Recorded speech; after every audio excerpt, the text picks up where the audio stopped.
On a rainy afternoon in Beaconville Park, I pulled over to watch a family of black-tailed deer quietly grazing in the mist.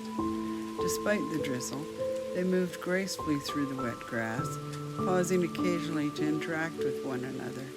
The rain seemed to enhance the peacefulness of the moment, a gentle reminder of the beauty of these quiet, natural encounters. Watching them in the rain brought a sense of calm and connection to the world around us. Stay tranquil and enjoy this serene moment.